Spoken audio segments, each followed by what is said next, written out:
Hello, you wonderful people, and welcome to another episode of Crime Centric. This being a show where it's about crime dramas that I watch. For today's episode, I'm going to talk about the latest episode of Your Honor. A lot of really interesting things went down in this episode, so let's break it down.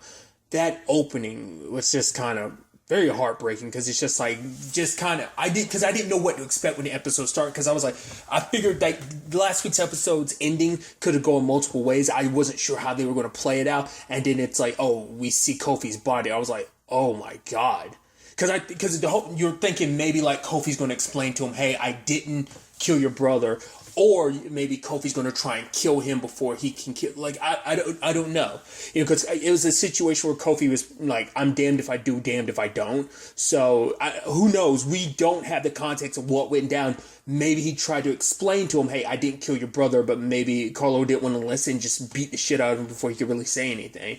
But that's a heartbreaking situation, especially because obviously Jimmy's there to kind of tell Carlo, like, you were literally getting out in a couple of days. Why would you do to jeopardize all this? He's like, I was handling it. It's like, that's not what Mom said. So now he realizes, like, oh, Gina sent Carlo on, It's like, because for him, it's a delicate balancing act, because it's like, you doing this, that's what I'm wondering, was like those guys coming after him. That might not have been Carlo. That those people that were coming after him last episode were trying to handle it a little more professional, the gloves and everything. That was most likely Jimmy. That was him handling things his way. Because because considering Carlo did this on his own. I mean, to be fair, Kofi was in his cell, but it's like, I get the feeling like Carlo would have done it himself. So I'm thinking those guys last episode were Jimmy hired them. But regardless. Obviously, the dude overseeing the place is kind of like, yeah, basically, if an inmate kills another inmate, the FBI is going to be up in my business and they're going to take over. And it's like, they're not going to take this from me. So we're just going to pretend like this didn't happen. And I was like, screw you. I was like, you suck. And obviously, Lee's asking questions. He's like, oh, we don't know what's going on. And it's like, oh. Then, like, the inmate, there's even that sad thing when, like, his body's being examined and stuff. And it's just like, oh, what's his name? And it's like, it's his number. And it's just like, oh, you can't even just call him by his name. You're treating him like a slab of meat, And that's just like so fucked up. But it's sad at the end of the day because obviously Lee was invested in this because it's like, obviously Kofi was a 17-year-old kid. It's like, he didn't deserve this. Like, I mean, it's bad enough having to be, such a young age, being affiliated with, Desire, but now to suffer this. Because obviously, like, you have Michael to explain it to Adam, like, yeah, he died, trying not to go into details about it because he knows that if Adam found out, he'd feel even more guilty because he's trying to get Adam's mind off of it. But obviously, the less he's talking about it, less isn't making the situation better. I'd say probably talking about it less is, in fact, making it worse.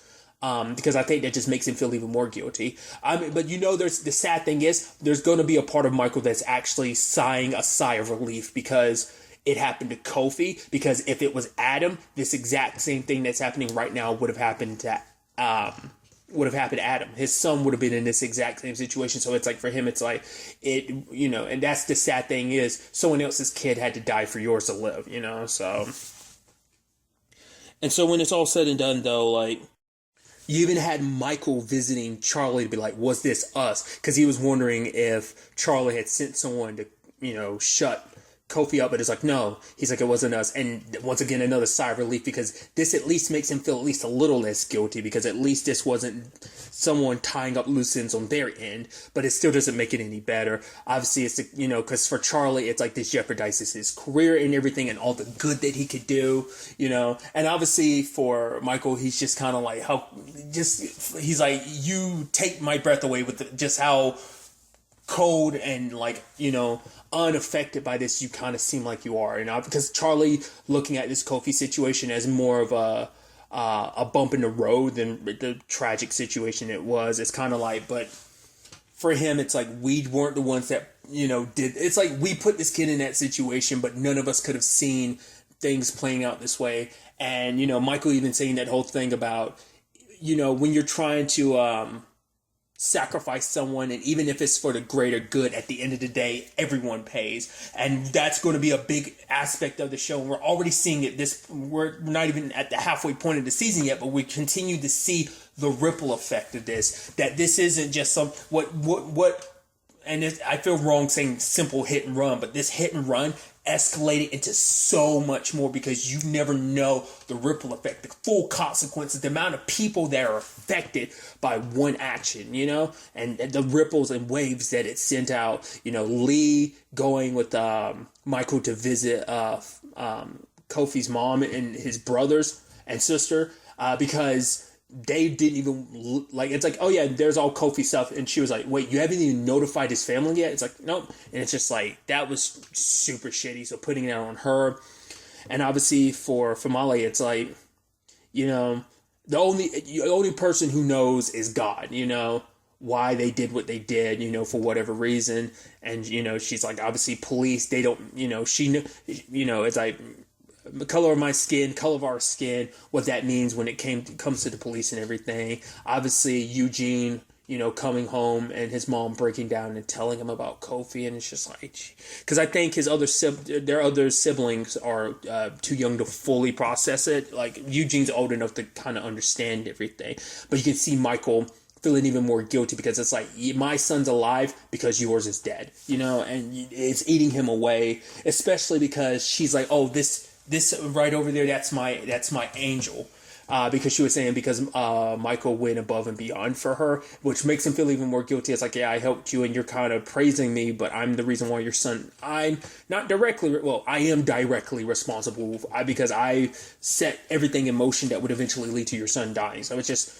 you can tell he feels guilty. And I think that's the complicated thing about this. Like, because Adam constantly feels like his dad probably is just trying to move past everything. If he probably opened up a little bit and was explaining like how he really felt, but he can't, because if he admitted it, he would have to, if he told how he felt, he would have to admit that there's some part of him that's relieved because it wasn't Adam, So that's, I think, another reason why. But also, it's like, for him, he's like, I got to stay laser focused. I got to stay on top of all these details, and I can't slip up once or my son's life is ruined. So I think for him, it's just like, he's like, I can't let myself feel this. I got to make sure I'm on top of my game to know, what to expect, and make sure like my son is able to just kind of live the rest of his life, never letting this, be tied to him in, some shape or form.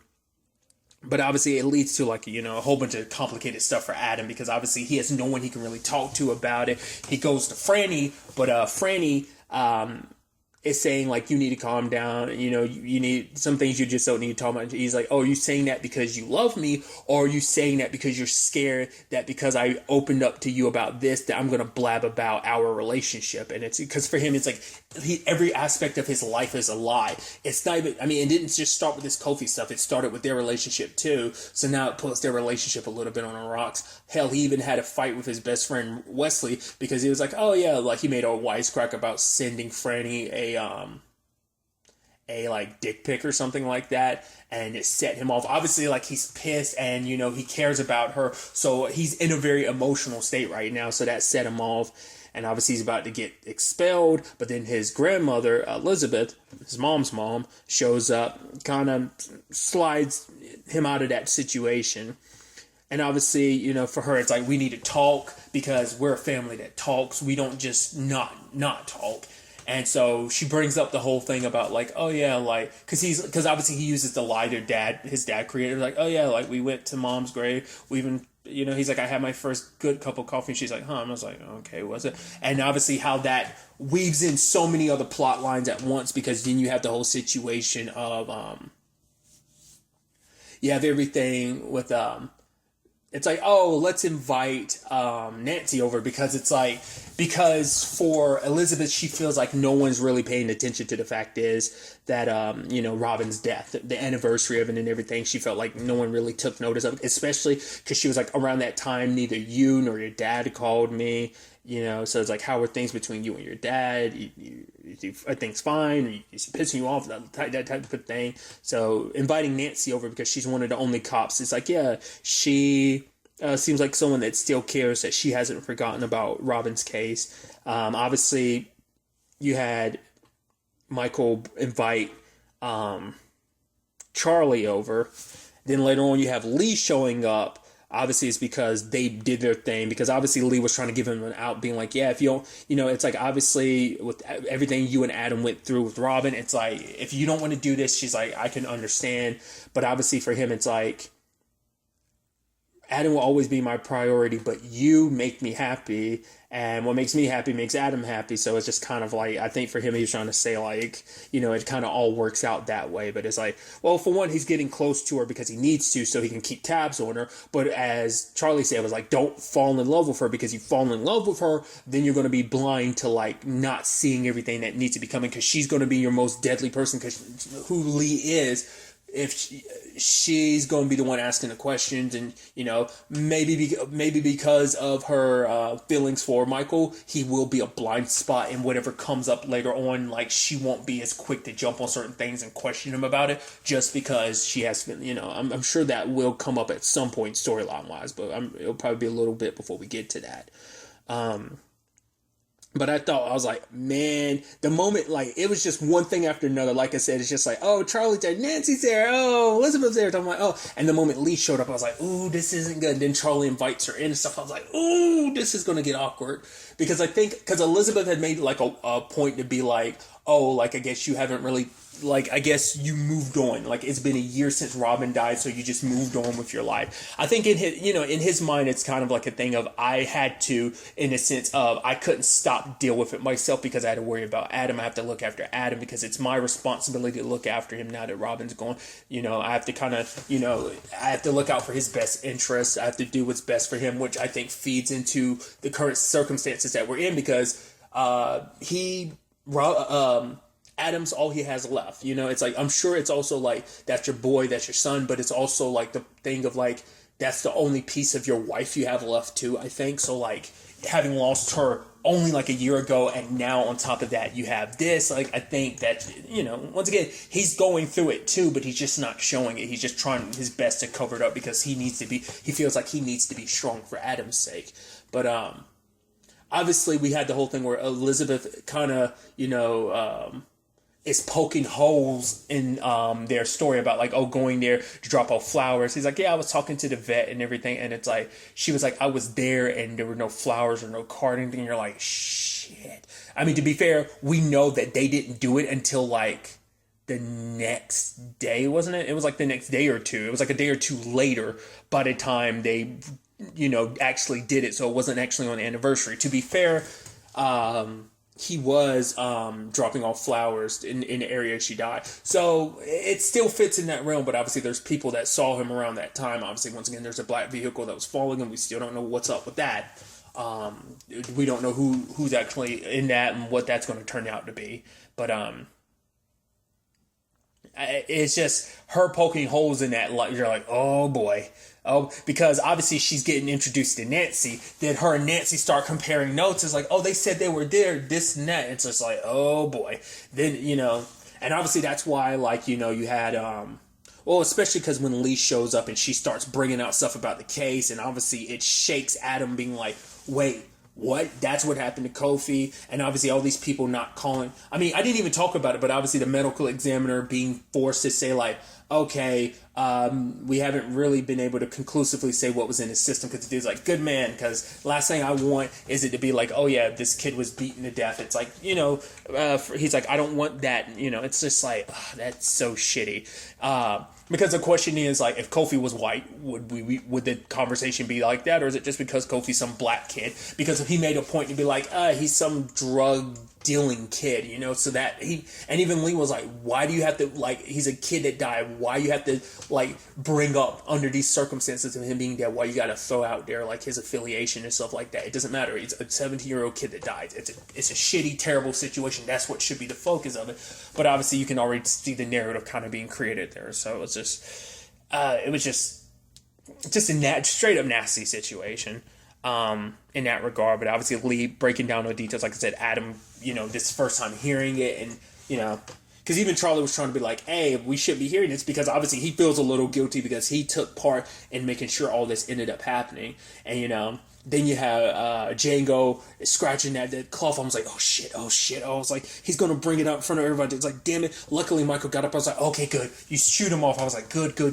And then he pulled it out. I was like, no, Michael. I was like, you idiot. Once again, it just feels weird saying, once again, I have a common name, but it still just feels weird just because it feels like I'm talking about myself in third person, which is just, but the fact is, I was like, no, don't do that. And Nancy was like, wait, is that blood? Oh, he made sure to change that. Oh, family, you're right. Robin, me and Adam turned inward. We haven't, called to you guys. We haven't, reached out to you. And that's on our, that's our fault. Adam kind of storms out because it's just like it's just lies upon lies, and also dragging his mom into it. It rubs him the wrong way, and it was almost like this like moment of him being like, can you just tell me, truthfully what happened? Because he was just like, because his dad keeps saying like, we need to create this narrative, and it's like, I want to know that what happened. And instead of being like, this is what happened, it's like, a kid, Kofi Jones, stole your mom's car. It's like because he needs to, because it needs to become second nature, because it needs to be so much second nature to you that it is the truth, So, and obviously that just pisses Adam off even more. At the same time, like, there was even this interesting moment between Michael and Elizabeth, where she was saying, because he was trying to justify by being like, okay, he lied to you because of me. It's like, obviously he told a lie with the best of intentions, and that's kind of okay. And it's like, oh, is that what you want your son to grow up to think it's okay? But it's like, for him, he's like, and he told that story about his runs, and when he gets to that last 400 was it feet or yard or whatever, and I think it was like feet, but when he gets down to that last 400, and he's like, I count all the cars I pass before, like parked cars I pass before one drives by me, and that tells me how long Adam's going to live. He's like, I know it's stupid, but for him, this is him being serious, where he's like, I'm doing my best. I am trying. So you might have your criticism about how I handle things, but I am trying on so many damn fronts. A lot more than you realize, all the stuff that he's doing, trying to cover up and everything. So I didn't talk about it, but we had little Mo stop by to Eugene, dropping off some money. He's like, here's some groceries, here's some stuff, and he's like, eventually I'm gonna put you to work. And he said something I thought was interesting, where it's like, people basically people who speak, or people of few words, live longer, which I guess there's many meanings to that,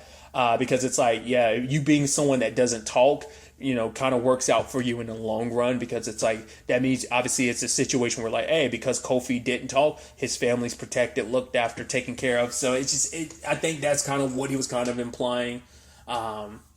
So there's that. Charlie and Rudy, it's like, luckily for them, because Kofi's dead, there's definitely nothing backlashing on them, at least now at the moment. But for Charlie, it's like, we see what Rudy's getting out of this. He's going to be like a higher up position. Like when Charlie gets in the was it like mayor's office? Is I think what he was running for. I think so. I could be mistaken. Once he get in that position, he's going to, it's got, obviously the wealth is going to trickle down, and obviously Rudy's going to get his cut, which is definitely going to be interesting to see, where all that ends up going. But another side of this episode is the Jimmy situation, which I love Jimmy being like, oh, okay, so Joey, who do you work for? He's like, you. Okay, because he was basically like, now, why are you taking order? Why are you listening to Gina? And he's like, no. I'm the one that's your boss. You listen to me. And obviously Gina, constantly throughout the episode, is criticizing him in many different regards, because it's just, obviously, like, it's understandable. But her constantly throwing the motorcycle thing, it's like, it's your fault. You got Rocco the motorcycle. Because obviously, their daughter, for her, she's questioning her faith. I mean, who knows if this like is a super recent thing or whatever the case may be. But obviously for her, it's like, is Rocco in heaven? And obviously Jimmy's like, yeah, of course he is. But it's like, it's like in the Quran, it's like, men who died 72 virgins, and a woman gets reunited with her dead husband. It's like, yeah, she's like, kind of have the fucked up hypocrisy of that. And her mom is basically being like, where's she getting all this? It's like, she's breaking my heart. She's killing me. And it's just like, I'll talk to her. oh yeah, you'll get her like I forgot what but basically it's like every text she was getting like taking a jab at him. You're like, oh come on, Gina, cut him some slack. I mean, but once again, you're a grieving mother. Like, who am I going to tell you like what you should say? You just kind of it's a shitty situation all around. But when it was all said and done, though, it just kind of happens periodically. I love the whole gazpacho thing. And obviously, him, it's like, hey, your mom, do this for your mom. And she's like, what? You want me to stop thinking and being independent? It's like, for her, it's like, how, like, God just randomly woke up one day and was like, oh, I'm going to kill your brother, like a 17-year-old kid. He's like, and I'm supposed to be okay with that? I don't even think I like him. But obviously for Jimmy, he's just like, he was getting stressed out. And then he was just like, fucking do it because I said so. And obviously he kind of snapped at her because, to be fair, we see that Jimmy has anger issues. He's got a lot of built up anger, much like Adam. It's actually, maybe that's kind of the parallels, each one's suffering in their own right. I mean, it's a situation about how many different people are handling this angry filled situation. Like, we're just seeing how so many people are handling it. Jimmy is bottling it up. I don't think I talked about it last episode until I saw it, because I saw it in previews when he was smashing the birdcage. I was like, I don't think I talked about that last episode. I should have, but obviously it's like he keeps holding it in until he's finally going to fucking explode, and he kind of does this episode. But yeah. It's like, oh, like, make sure you drive her home. It's like, oh, you sure you don't want to get her a motorcycle? And it was like in that moment, you were like, Jimmy was kind of like, eh. I was like, holy shit, he looks like he is. And he went in the bathroom, he was pacing back and forth. I was like, oh, I know that all too well. The whole being that pissed off, you're pacing back and forth, just like, oof. I expected him to destroy that bathroom. I expected him to start punching those mirrors or something. But I was like, all right. He came out there, he's whispering to his dude, like, all right, I need you to handle something. Because I think he got tired of her saying, like, oh, you're not doing anything. It's like, no, you want me to do something? I'm going to do something. And you could tell she's actually happy, because it's like, okay, good. Because it's like, everyone's waiting. Because the way and I thought it was so interesting how she explained it. She was like, basically, New Orleans is built in a way where people are meant to be heard and whisper. You're supposed to hear whispers, because she's like, that's why the bodies are built above the funerals, like caskets are like above ground or whatever, because she is like, so that the dead can hear the whispers. Obviously the stoops exist so that when whatever's passing by on the street, you can hear. So for her, she's like, that's kind of what New Orleans is supposed to represent. So for her, it's like, what is Jimmy Baxter going to do? Because it's like everyone's waiting on bated breath to see what you're going to do. Like, let everyone, this city was built to be heard and for stuff to trickle out and everyone to hear the whispers. So what kind of message are you trying to send? So we see at the end of the episode, he blows up Kofi's place, his mom's place, and you're like, I was flabbergasted. I was like, I didn't expect you to do that. You already killed him, but it's supposed to be a message, because they think it was an accidental hit and run. Obviously, Kofi's being labeled as they're looking at it like it's a hit. So now this is like, okay, not only did you kill Kofi, you potentially, hopefully, I hope on everything, like the rest of the family was out at the time, but I don't get that feeling, which sucks, because now it's like, once again, the ripple effects. Not only did that mom and her children lose for her, she lost a son. For them, they lost a brother. Eugene might be the only one in his family to survive. I hope not. I hope they just weren't home and just luckily the place blew up and no one was there. I mean, that's not... I mean, it's lucky in the sense that none of them are dead, but I don't know. That's going to be super shitty, because once again, it's just going to be the more terrible stuff of this is on you. And obviously, like, Gina hugging Jimmy at the end, kind of be like, thank you. Like it makes that situation morbid and more fucked up. You're just like, oh, that sucks. That you're just kind of like, oh, I'm glad you finally did something. And it's like, the sad thing is, once again, this was, because it gets worse and worse, because it's like, it was all for nothing. Kofi didn't kill Rocco, so that's going to make this situation even more tragic in the end when it's revealed, especially because they're going to, because Desire's not going to have any choice but to respond, because this is, I mean, once again, they don't have the numbers for it and going up against the Baxters, but more so than anything, it's like, this, they can't just sit on the sidelines. They have to retaliate after something like that, so it's just going to be a constant tick for tat, and it's going to be interesting to see how where this all ends up going. You had an interesting development where you had Adam showing up at like the little vigil that they were having for Rocco, and he runs in. I mean, obviously on purpose, like, he feels guilty because it's like, hey, I killed your brother. Obviously, he's not saying anything, but I think what we're going to see going forward is him spending more time around her, probably trying to get to know her, trying to alleviate some of his guilt, maybe trying to find an opportunity to tell her the truth. I don't know. It's going to be interesting to see what he's planning at the end of this, but obviously, it's not gonna, obviously, Michael made it clear, don't make any moves without me, consulting me, I'm the one in control, because at the end of the day, I'm your father, I'm still being your father, so like, everything I'm doing is because I love you. You might be pissed at me, you might not like the way I'm doing, but everything I'm doing is because I'm your father and I love you, and I'm going to protect you. You have your entire life in front of you, type of thing. So, a lot of stuff, so I'm curious to see where all of this ends up taking us going forward into the next episode. But really, that's all I want to talk about. Till the next time we meet, be happy, be safe, live life to the fullest, and enjoy it. Good day, and goodbye.